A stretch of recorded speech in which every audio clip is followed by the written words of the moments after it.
Good afternoon, good morning, good evening, from wherever you're watching this conversation from. Welcome back to yet another one of Chiromo Hospital Group's live discussions. We are live on Facebook, live on LinkedIn and YouTube, and we are glad to be here. It's been a long time coming to have these live sessions back on these platforms, and we are glad to be taking this through today. We are having a very interesting discussion, imposter syndrome. And we have a very great panel here with us, a panel of professionals, but also, and most importantly, a panel of human beings. Important to remember that we all go through these experiences, and with this panel, we're here to learn from each other. We're here to understand what is imposter syndrome, how does it show, what are the different dynamics, the different types, how do we experience this on a day-to-day basis, and we're here to learn from each other. I am more than honored to introduce the panel that we have here today and to kick this conversation off. Remember, you're free to engage us. If you have any questions, any comments, feel free to go down to the chat section, type it up, and we'll see to it that we're able to discuss those questions right here on this conversation. So let me go straight ahead to the panel. I will just follow my grid. Right next to me is Enoch Katere, and I'd like to give you a chance to say hi to the audience, introduce yourself before we get into the questions. Over to you, Enoch. Thank you, Mrs. Ochola. Yeah, I'm Katwere Enoch from Uganda. I work with Choko Hospital as a hospital psychologist as well. Sorry, Enoch, but we can't seem to hear you. Now you are getting me. Are you getting me? I don't know if I'm the only one, but I still can't seem to hear you, Enoch. But we'll circle back to you, no problem. Let me go over to Carol. Carol, please say hi to the audience, introduce yourself before we dive into the questions. Over to you, Carol. Hi, everyone. My name is Caroline Tuluthi. I'm a hospital psychologist at Chiromo Hospital Group, and I'm looking forward to this interesting discussion today. Yes, we do back to you. Sorry, just a quick one. Let me check from the rest of the panel. Can you hear from Carol and Enoch? Okay, I'm definitely the one in the challenge. So let me work on resolving that. Apologies for that.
Okay,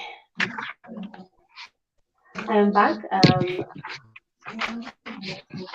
Apologies for that. I had some issues, technical issues from my end, but I've managed to resolve them. Yes, let me circle back to Enoch. Please say hi to the audience and introduce yourself before we introduce the rest of the panelists. Over to you, Enoch. Hello, are you getting me? Yes. Yeah, I'm Katwere Enoch, hospital psychologist from Uganda. Hospital is called Choko Hospital. And I'm pursuing my master's as well in clinical psychology at Makerere University. Nice to have you, fellow psychologist. Thank you, Enoch. We're glad to have you here with us as well. Thank you. And then we have Carol to Ruby.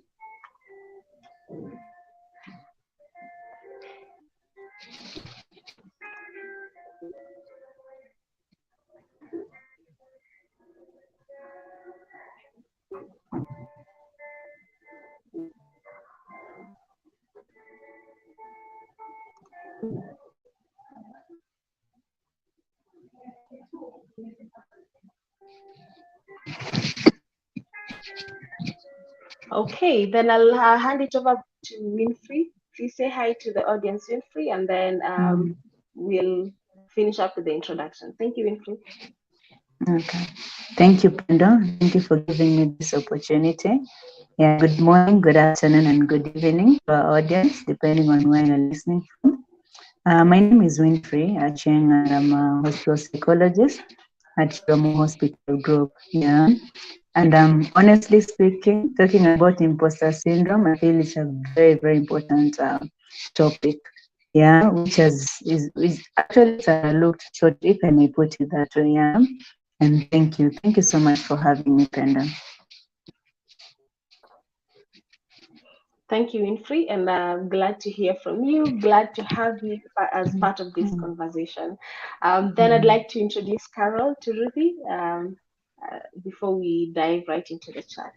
Over to you, Carol. All right, thank you. My name is Caroline Turuthi. I'm a hospital psychologist at Chiromo Hospital Group, and I'm excited to get into this discussion today.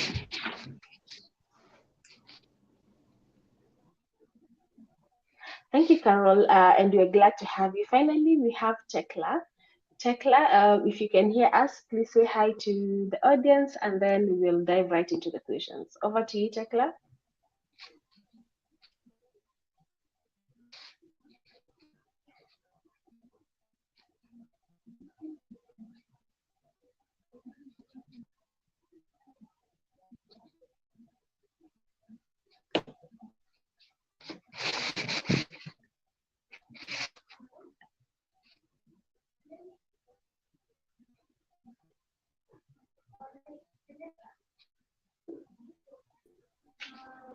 Okay, without further ado, allow me to dive right into the conversation. Tekla will join us as we're carrying on.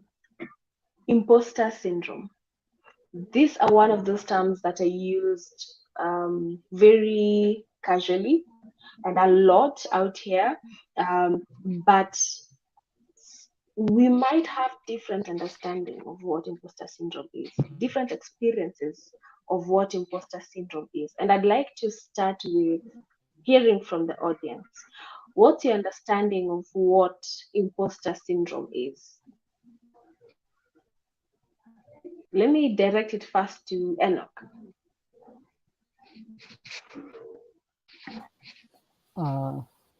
Thank you.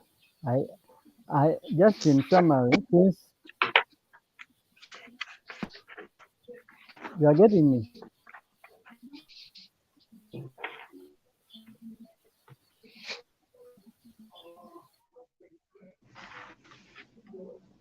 Yes, Enoch, we can hear you. Oh yeah, for me, I see it as when someone has, when someone when your skills and everything you see it as a crowd, or when you have those when you doubt yourself with the skills you have. Yeah.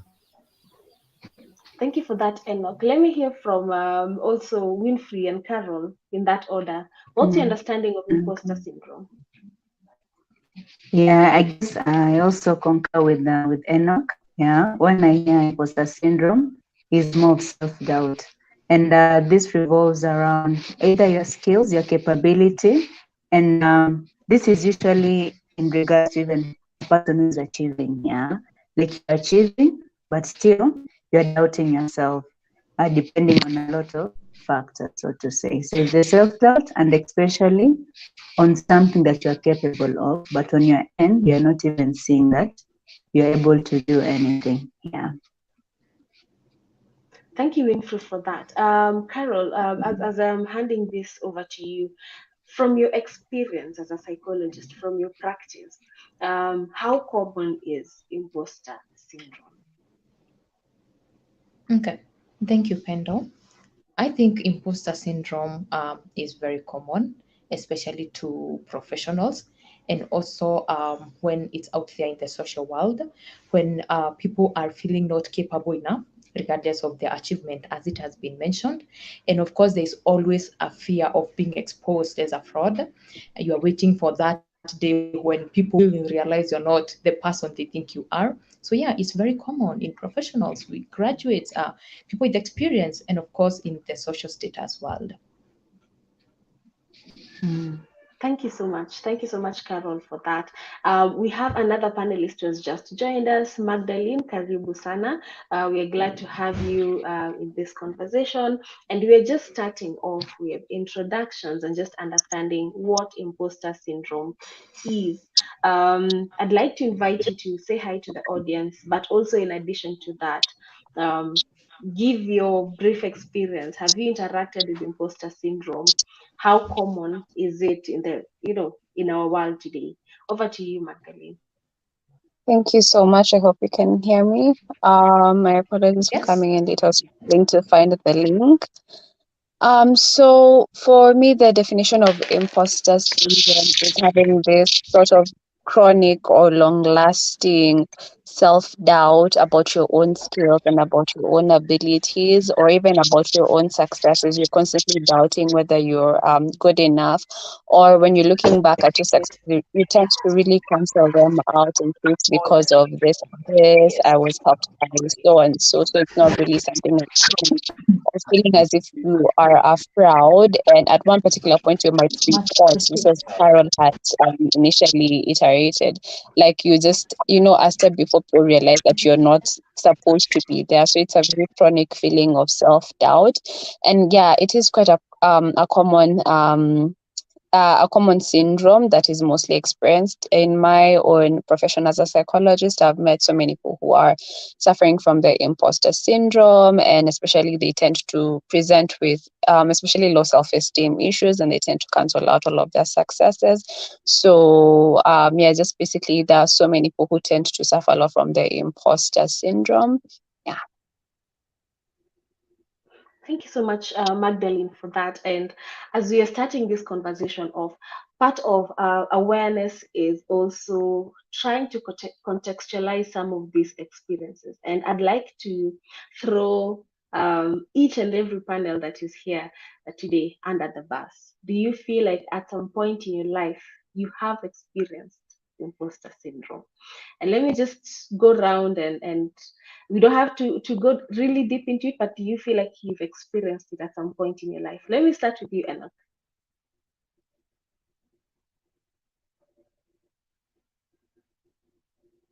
Yeah, now hope you are all getting me. Yeah, I have got that. I have been through imposter syndrome, not once or not twice. Even I will be there, because even if you're a profession, sometimes you doubt yourself. Like, so, what I know, that is, I'm getting some background noise. Sorry. So for me, when I was getting my first job, they took 3 weeks to come back to me. So I was doubting, was my interview worth it? Was my skills worth it? Were they interested in them? And so on. Even at this time when I was depressed, moreover profession. So even when I was joining a graduate school, I also faced the same. You know, Makerere University here in Uganda is a big university, and as a psychologist, you always feel like you should join Makerere. And in Uganda, it's the only university of the course I wanted, that's clinical psychology. So they took long to come back to me. I was saying, am I grades worth it? Am I worth it? Am I capable? And so on. Even when I started graduate school as well, I was saying, will I be able to do this? And so on. Even carrying the sessions I've been doing, even first time I was scared. I said, can I do psychoanalysis? Can I do psychodynamic? Because I used to see them in theories. Now I was going to practice them. So I was saying, how will I do those? theories into practical into the session. So I had that self-doubt. I was just having on the theory and so on, theories. So indeed, this is a good topic of imposter syndrome. Yeah, I can take back the mic to you. Thank you so much, Enoch, for that and for that experience. Let me keep going round. Over to you, Carol. Have you at any point in your life felt, this level of self-doubt, experienced imposter syndrome? Yes, thank you, Pendo. Yes, I have. And when I think about it, as Enoch was talking, I just could remember how I don't trust myself in a simple thing or common thing as driving, something I'm very full of. But it will get up when I'm like, am I even going to go the roundabouts of the highways? So it's something that you can experience, and it's experienced even in other situations apart from professional. And when we come to the professional world, also there are sometimes a person feels, and I personally feel, wow, this yeah, am I going to be able to handle it and tackle it? And when I get into it, it's okay and I'm able to do it. But first, there's always that sense of doubt and feeling like, this one is too much for me. But of course, working through it, I am able to go past it. Yes, that's it. Mhm. Oh, thank you so much, Carol, for that, and for even diversifying it. Yes, there's the professional aspect, but there are also other competence, dimensions in our lives, um, areas through which you could also experience, this struggle. Thank you so much for that. Let me go around to Winfrey. Have you, at any point in your life, had this experience? Yeah, honestly speaking, I've had, yeah. Considering imposter syndrome, it happens, and there's the normalcy side of it. But I guess when now it's to the extreme is when it becomes a concern. And at least according to Dr. Valerie, at least he gave the 5 types of imposter syndrome. And on my end, honestly, I've always resonated with the soloist. Yeah, soloist is basically in line with always feeling like, if you need to achieve something, it has to be done independently. Yeah, that was my thought process way back. So even if you've been delegated, I remember even in campus, even group work, I was a group leader, and how we used to do something even after they have completed, I have to recheck and all that. You're just checking, oh my God, have this done the right thing? Yeah. So I guess on my end, it has always been falling through that. And as days goes by and as I learn from other people, I've also understood clearly you can achieve a goal if you work as a team. So I guess I resonated more with the soloists because that is also who Winfrey was, even back in the house, the social setting. Yeah, if there's any delegation or any role to be done, I want to do it by myself.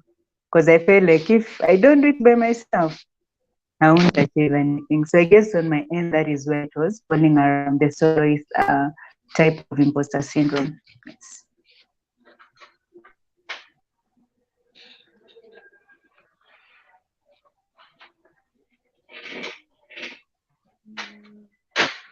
Mhm.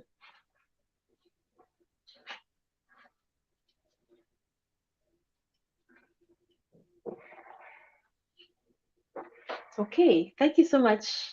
Thank you so much, Winfrey, for that.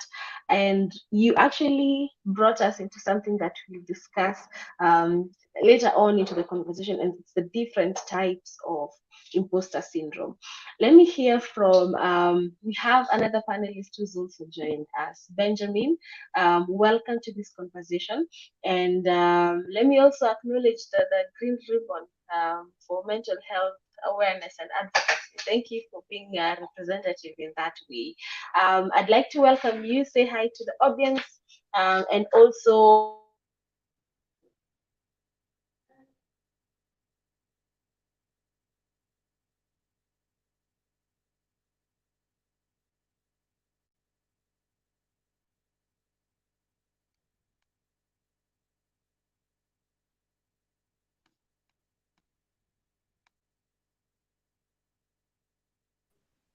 Well, I think we have lost her. Are you people able to hear me? Yes, we can hear Yes, you. we can. Okay. Thank you very much for this opportunity. To my dear panelists, I'm very grateful that we have you on board. You know, mental health is not something you can only achieve as one person. We've always worked in teams, and we know that teamwork really works so much best, other than working as a solo person. So I'm Rukundo Benjamin by names. I'm a mental health advocate. I'm also a motivational speaker and a life coach. I would like to say my passion for mental health is really so high. From the time I discovered that mental health had started killing people faster than HIV has ever done, I discovered that it's far much better to venture into mental health because I mean there are so many organizations that have HIV prevention and care as their thematic area, but very few are having mental health as their thematic area. So I decided to be an advocate, and I'm very happy that at least we are trying to take the gospel of mental health border to border. And I would like to also say that recently, actually last week on Friday, I was in a cathedral where I always pray from, and I was given an opportunity to talk about mental health. It was a Men's Day, that Father's Day. Actually, I was given an opportunity to talk about mental health for men and how they get affected. And I later on broke down for them a topic of frustration and how people behave and all the manifestations and all the misconceptions and myths about mental health. So I'm very happy and glad to be here. I don't know if Thank you. the host, you had said that I go ahead and give a brief introduction about the 5 imposter types. Okay, Thank you fine. so much, Benjamin, for that. And we're glad to actually have you joining us here. We're glad to have two men joining this conversation for that, representation, and to also hear your perspective of things. And we're honored to have you as part of this. Yes, we were talking about the different types of imposter syndrome, and Winfrey had just briefly mentioned on one. Maybe let me give it back to Winfrey to briefly, very briefly, summarize the Yeah. different types of imposter syndrome and how they show. Over to you, Winfrey. Thank you, Pendo. Yeah, so according to Dr. Valerie, she was very, very interested in imposter syndrome, and there are 5 of them. So the first one is perfectionism, yeah. And this was definitely rooting from never wanting to find yourself in any mistake or any error. And you can imagine it's very unrealistic to be in a world where you're not able to, make a mistake or any error whatsoever. So what will this bring about? The imposter syndrome. Because you've just been doing well, you've been achieving well, then you've just made a minor error. And then it takes you back to, I'm not worthy, I'm just lucky, to a point you're like, I don't deserve it, to a point even someone resigns or even someone ends a relationship because of that. And then you also have the natural genius, yeah. The people who are very, very skilled naturally is innate. We find that for them, either acquiring a new skill becomes very easy for them. And so as they transition more in life and face more challenges, which clearly now they'll experience a difficult approach, so to say.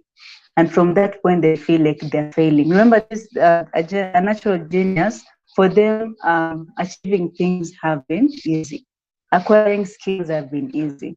Performing in school, being the top performer, it wasn't a struggle. But they get to a point where they either get into projects and they find it very engaging, just to be engaging, but they still can perform, but they feel, since it's not easy, I cannot. Even in friendship, maybe there's some friendship which are very easy because some friends will understand them better.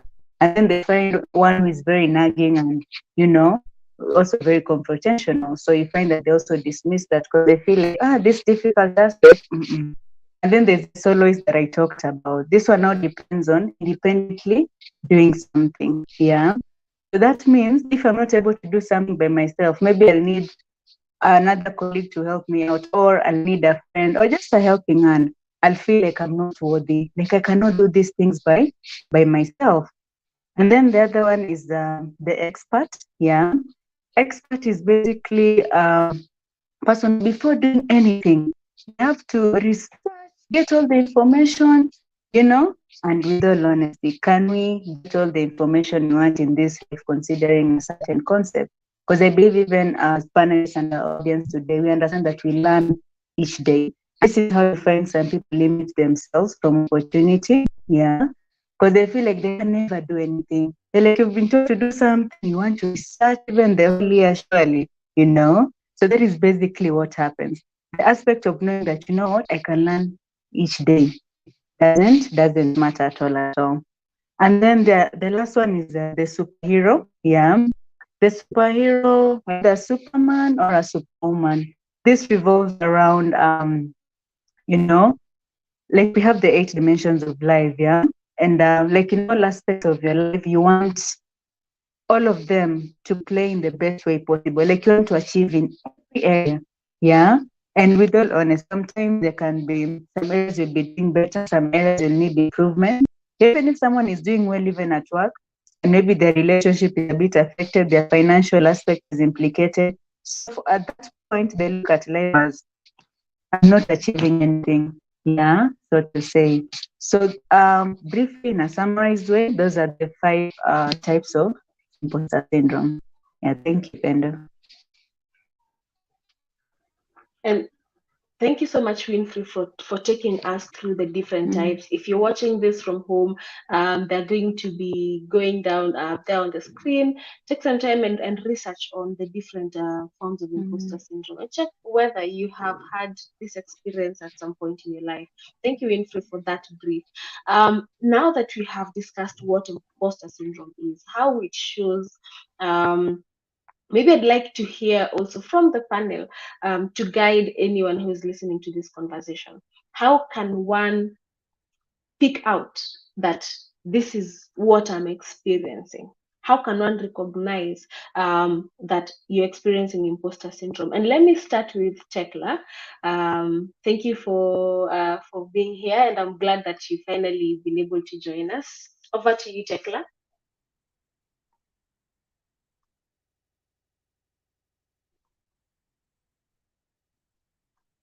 When you realize that when you experience success or when you do something and others are celebrating you, there is no, you have externally you can achieve things, but internally you're feeling like you're a fraud. So you're doubting yourself, you feel like you're not good enough, your self-confidence of course is low, there's feelings of anxiety around the same. So when you can see these pointers in you, then it means you are struggling with imposter syndrome. There's the struggle to, of course, perform, but when you've performed, you feel if people found me out, you know, they'll find that I'm a fraud. Yes. Thank you. Thank you so much, Tekla, for that. That statement, wondering when the next, the shoe is going to drop.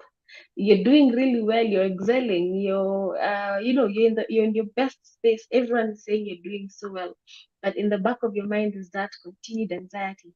When is it going to happen? When are they going to figure me out? When are they going to, figure this imposter out? Hence the name, the term, where it comes from. Thank you, Tekla, for that. Is there anyone who would like to add on to that? How can one recognize that I am actually experiencing this? I would like to add on. I don't know if I'm heard. Yes, we Yeah, can hear you. Thank you. yeah. Most of the times, manifestations or experiences that one is actually in this situation of imposter syndrome is feeling incompetent, you know, despite demonstrating competence.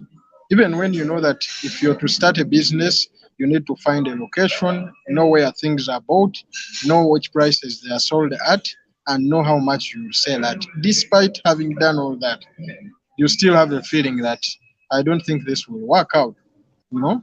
Or actually, an imposter is someone that takes on other people's words and uses them as though they are their own. They do not have time to really sit down and discover and put in the time. Another manifestation is feeling like the past successes and hard work were only due to luck. Like if it wasn't my brother, if it wasn't my sister. That's why most of the times imposters actually find hard time acknowledging their own success. I would like to say I thank God that I'm not an imposter, because I've been through my own success and I've made it, and I acknowledge that it has been my effort and labor. So for them, they think it is through luck, the past successes that they have always had. And then they feel uncomfortable with receiving praise or congratulations. Someone has done a 7-year course, say it is a bachelor's in surgery, dental surgery. And then at the end of the day, when you tell them congratulations, they say, excuse me, you know, no, you people, no, it's not too much, it's not a lot. But my friend, 7 years, you should have already had it in yourself and be like, I've made it. And then another thing about imposters is that they do not feel they are enough, they are good enough. Even when they dress up, even if you give an imposter a suit of say 1 million and you're putting on that of 300,000, they would still love to take yours. You know. So at the end of the day, they are not comfortable with their own image or picture. You know? They feel doubtful of successes. And then lastly, they feel constant pressure to achieve or be better than before. You know? There is a difference between the pressure and motivation. So as a mental health advocate, we distinguish pressure from motivation. For motivation, someone simply comes and tells you, I think we need this report ready by Monday. Try to do as much as you can to work on it faster. With the pressure, someone wants the report there and then, and they are seated there with you. So basically, you cannot even click a computer on the mouse. So basically, that's what I can share about the manifestations. Thank you. Thank you so much. Thank you so much, Benjamin, for that, and the different ways that it actually shows on a day-to-day basis. Not taking praise well, that constant pressure, sometimes even biting much than one can chew, to try and prove a point to themselves, about their capability. Thank you, Benjamin, about that. And remember, some of these things, these are experiences that we can all experience at different points in our lives. And we are going to, in addition to understanding what are some of the ways we can experience imposter syndrome, we are also going to look at what are some of the ways that we can navigate and cope and manage this. Let me hand this over to Enoch. Being here with us, some of the things that Benjamin has brought up really reference to the point of comparison, where this seems to be a common experience where someone feels constantly the urge of comparing themselves to other people.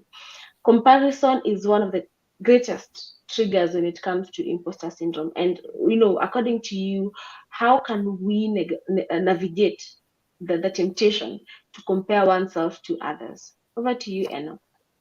Like to navigate, pardon? How can one navigate the temptation to compare oneself with others in the line of managing imposter syndrome? Because I believe you can stop comparing yourself to others. That's one. And you just believe it is me.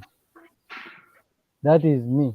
When you, after believing that it is me, I believe even your self-efficacy level will be high. Even your personal growth, I think we shall see it later. There's where I said about it. Even your personal growth becomes that is you believe in yourself and you're going better.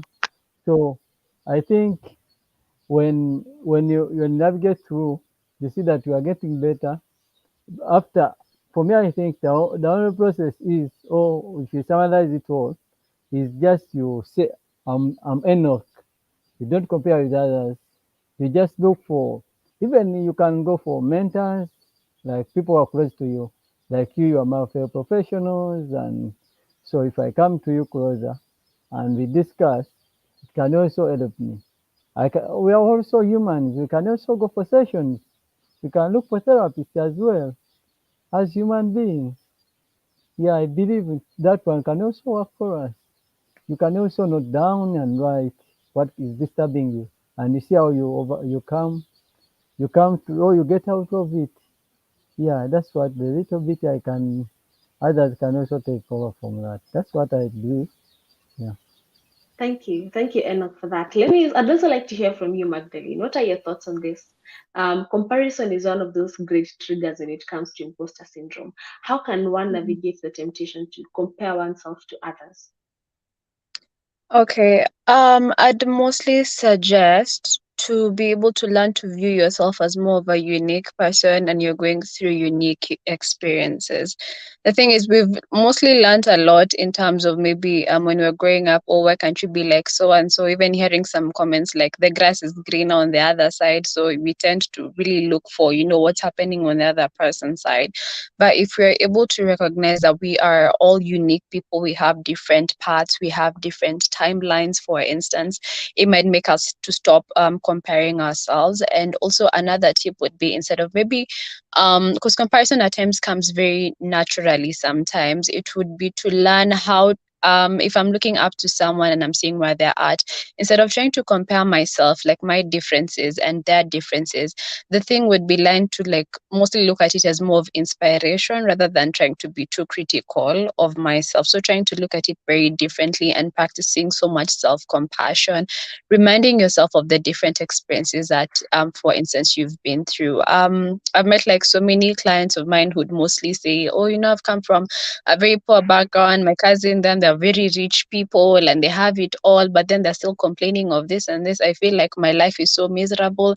I have an A, but my cousin went to Florida and studied, this particular thing. But the technique that we normally try to look at is for them to be able to acknowledge their own unique experiences. Okay, you come from a poor background, yeah, from a humble background, and that's okay. But you were able to get to the point, for instance, you got 450 marks in KCC despite all the troubles that you've gone through, yeah.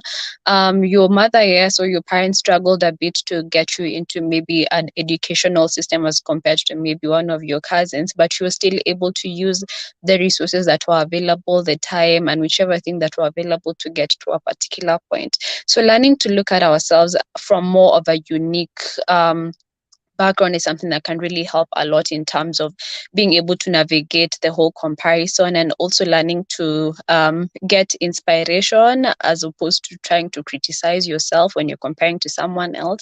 And practicing lots and lots of self-compassion is the way I'd say can really be helpful to limit our comparison. And also another thing, what I'd mention is, especially in our age and times, social media can really have a huge influence on making us feel like, imposters, because you go online, you see so and so has bought a new car, or they're living their life, or they're having such a really great times, and then you might really feel, okay, what am I really doing with my own life?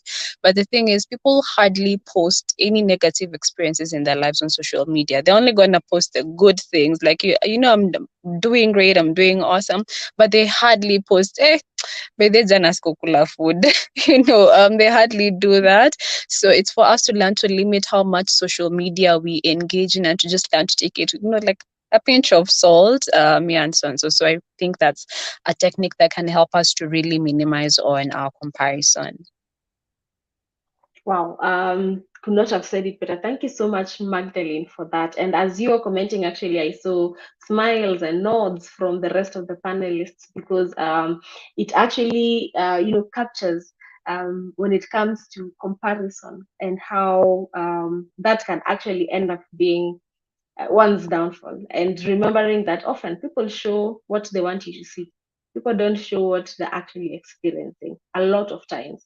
And imagine comparing yourself to someone's best, while you're also looking at your worst at that point. So the weight that comes with that. Thank you so much, Magdalene. Let me also hear from Winfrey, and Carol afterwards. What's your opinion on the weight of or the importance of support systems when it comes to the management of imposter syndrome?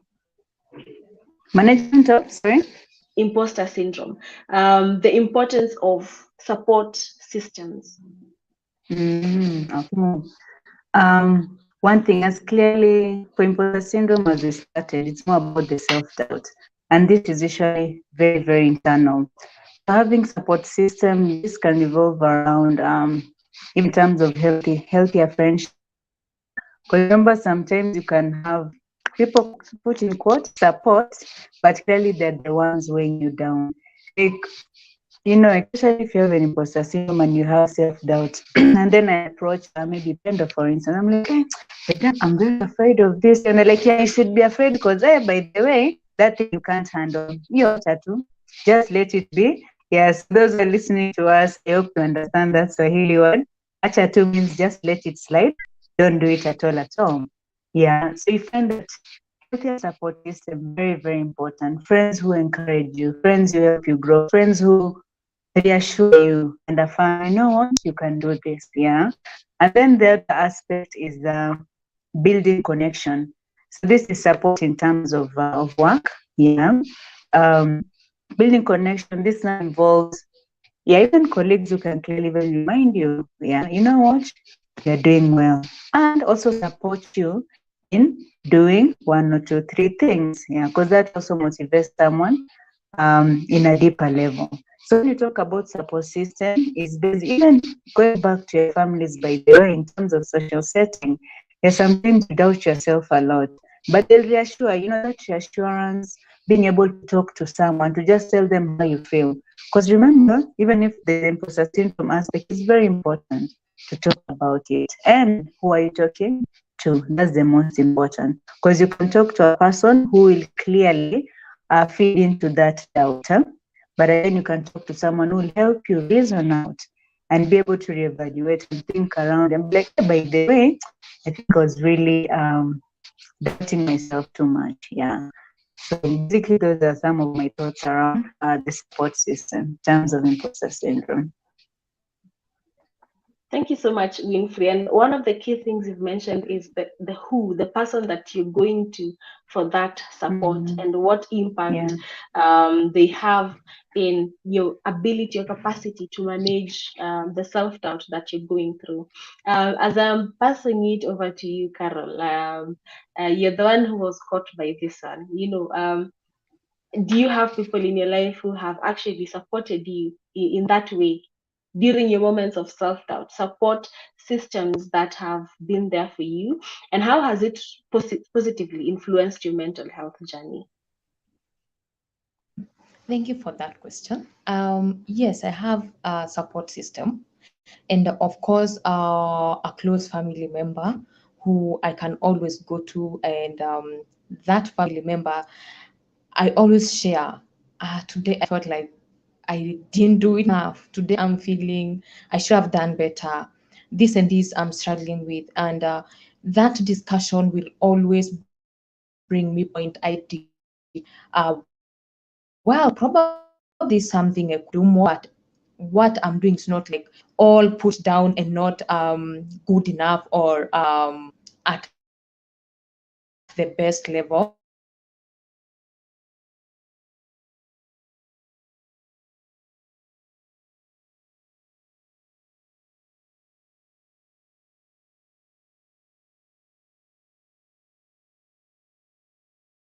that discussion Okay, I don't know if it's just me, but you seem to have lost Carol. Okay, so we'll circle back to Carol and input on that matter. Going into further into the conversation, I don't know about you, but we live in a very merit-based world, in a very merit-based society where achievement, success is heavily glorified. And this has had a huge toll on how we even feel about ourselves, our capacity, our capabilities, competence in things that we do. And a lot of times it has led to the feelings of inadequacy. Let me. are you able to hear me?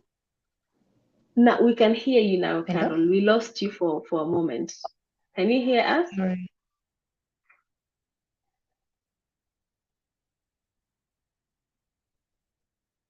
Okay, I think there's some connectivity challenges from Carol's end, but we'll engage you further, Carol. We'll circle back to you. And I was talking about how our society is merit-based and heavily glorifies achievements and success, and this often has led to the feelings of inadequacy, one doubting their own capability in doing a lot of things. Maybe I'd like to hear from you, Tekla, for starters, and then we'll go to Benjamin. What are some of the ways that you can redefine success in a way that it promotes personal growth, it promotes resilience, and well-being, as opposed to external validation? Over to you, Tekla.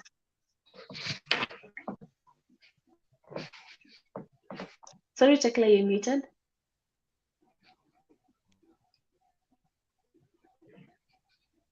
Sorry. So I'm saying, thank you, Pendo. For me, how I see success, when I think of this topic, like remember before, what was considered as success has changed today. Some of the achievements that were considered an achievement yesterday are no longer considered as an achievement today. So I ask myself, if I peg my idea of success on one thing, like let's say, for example, maybe in older days, getting married was considered a successful thing for a young girl or a young man, or maybe having many children. But in our age, that's really, we would say it's outdated. So that makes me have my own way of redefining what success really is.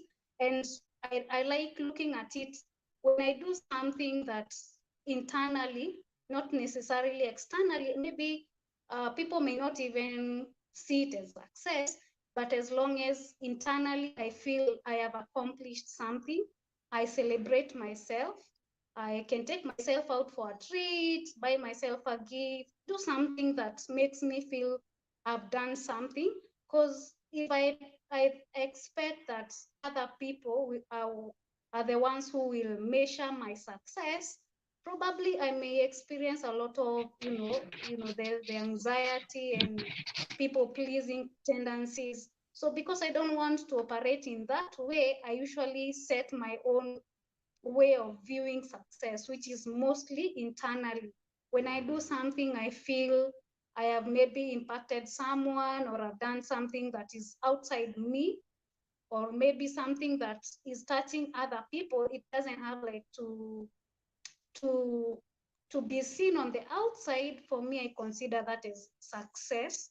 And so what makes me really feel I've achieved internally is how I measure or how I feel I have succeeded, even though it may not be what other people may view as success.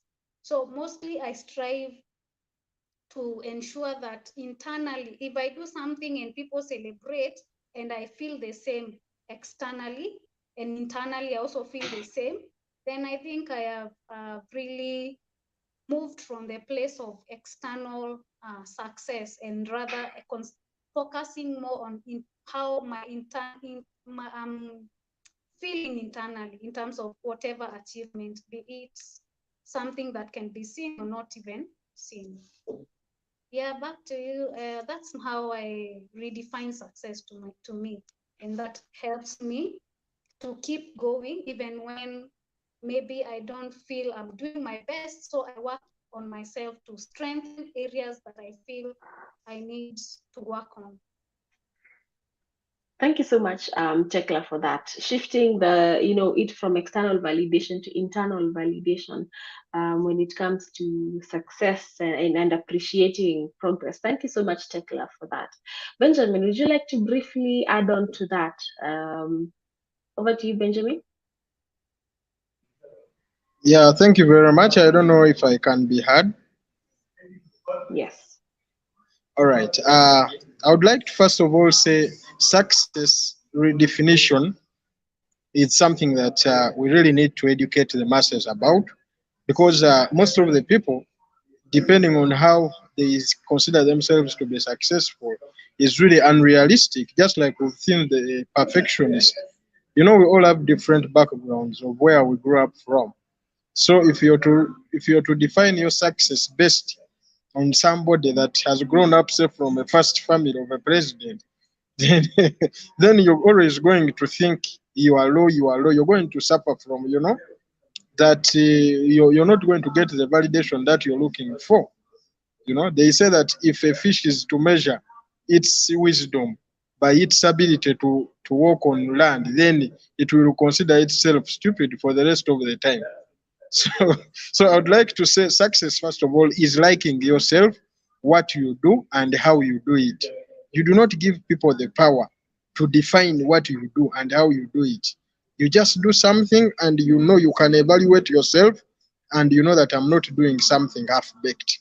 And how do we redefine success? The very first step is you need to ask yourself what version of success you're looking for or what you're pursuing. You need to picture yourself, where do you want to be 3 years from now?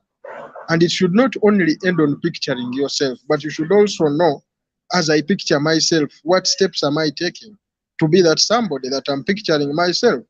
You cannot picture yourself to be, say, a member of parliament and you don't attend local council meetings. Then how do you think people will get to know you and your intentions?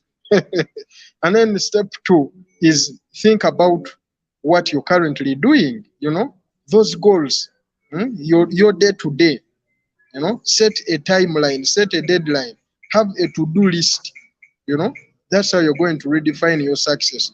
Any success that is not based on progress is not considered to be success.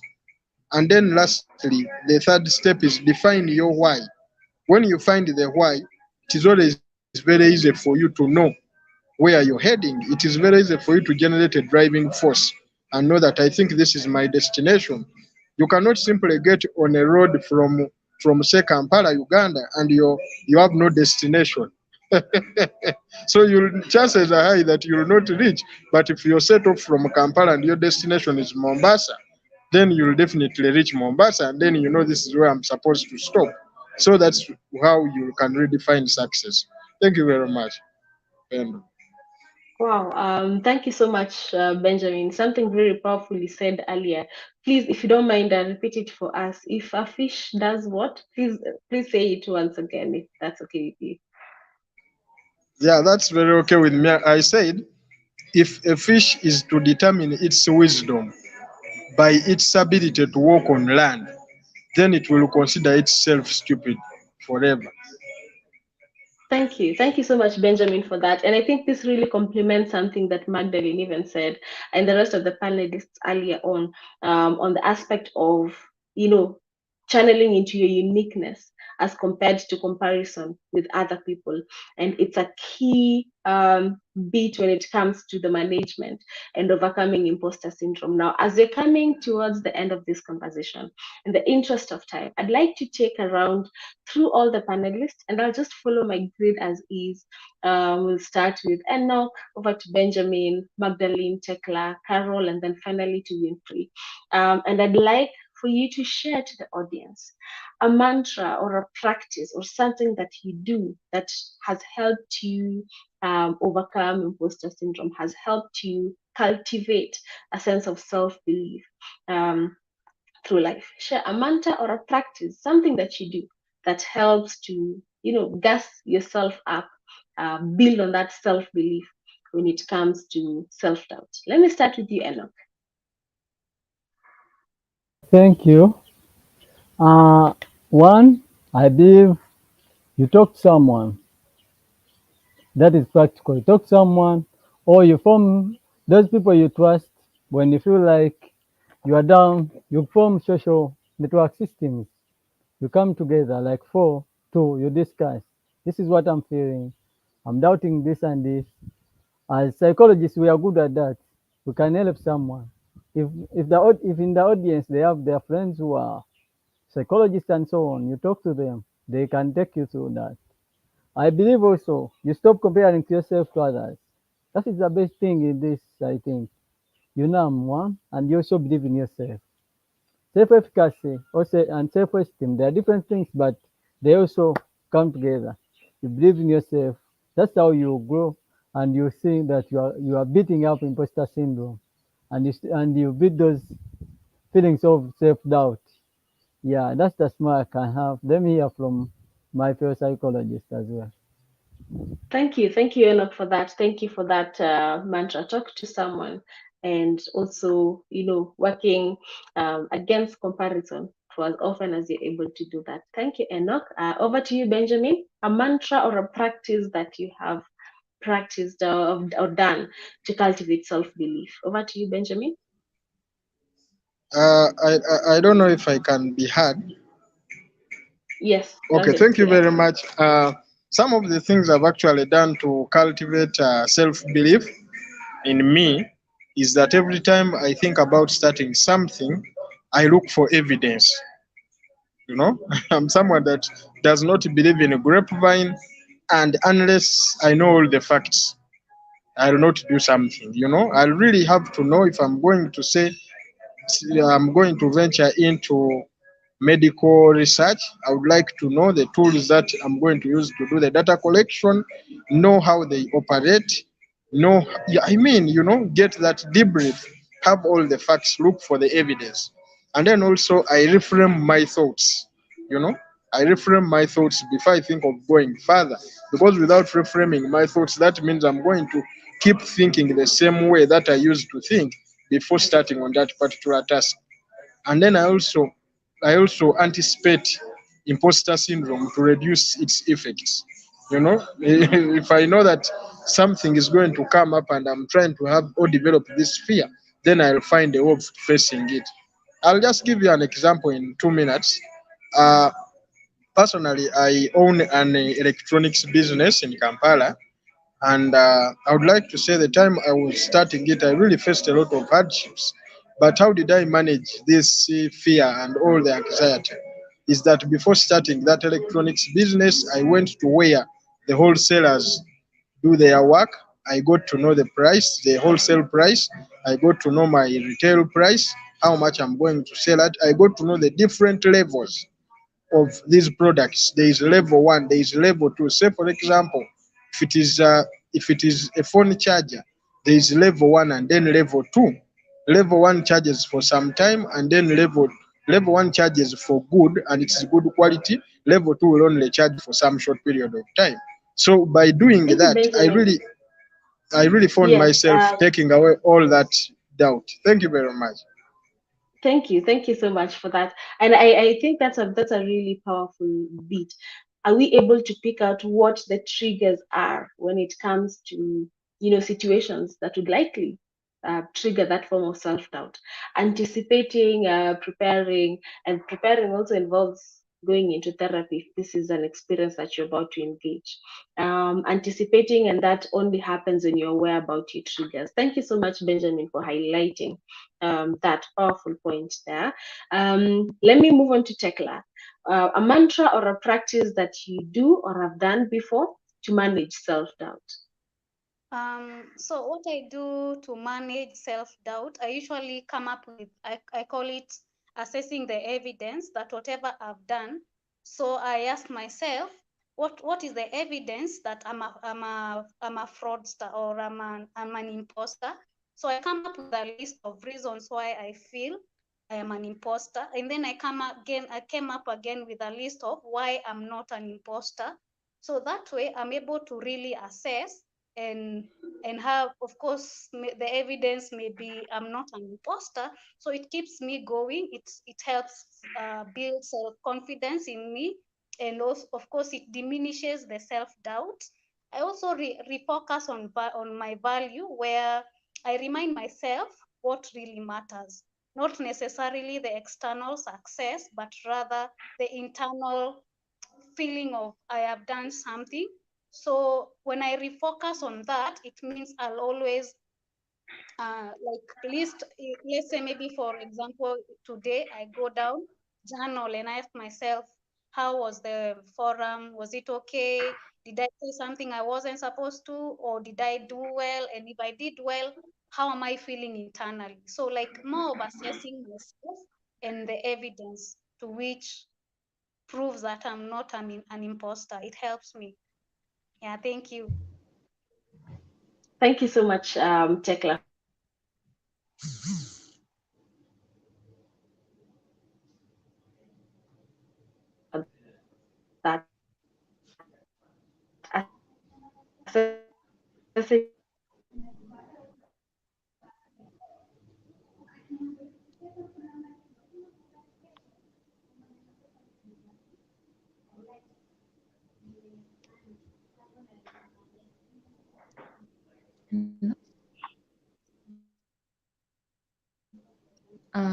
Could I have been called out? I didn't hear. Pendo?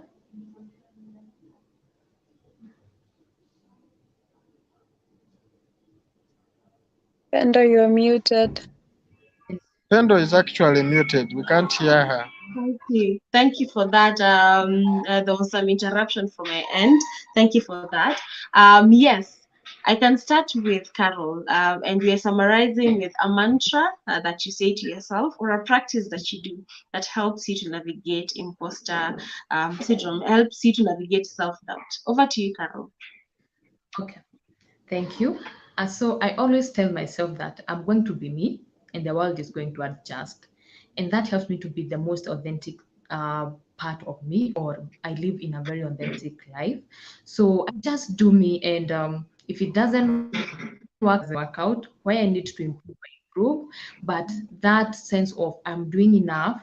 Yes, there's some parts I can work on and improve, but at this particular moment I'm doing and giving my best. So I'm going to be me, let the world around me adjust. I work on what I can, and that is how I'm able to improve and work on my imposter syndrome. And of course, really talk to some people, and they help me rethink and restructure my thought process, and I achieve or appreciate my success.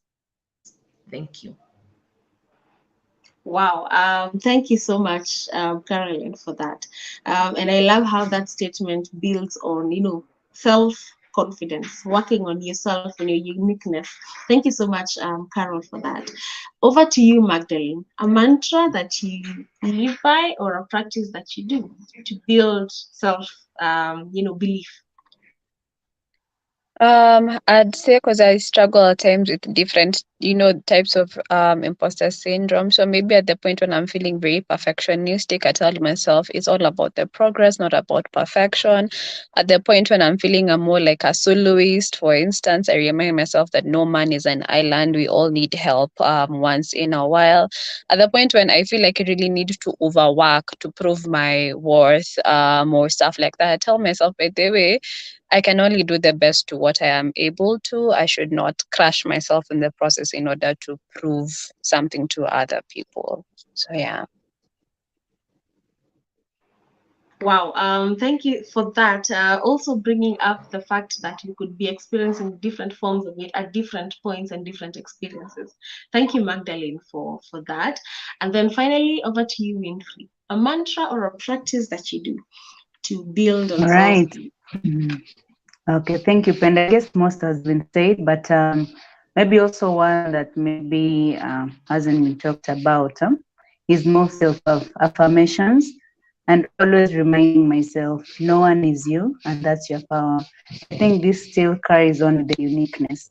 The moment you remind yourself, no one is you, and that's your power. So if that is what you're able to do, good. And the progress as well, how you're progressing on. And also one thing I've always valued is constructive criticism. I'm a person who is very, very open to corrections, yeah.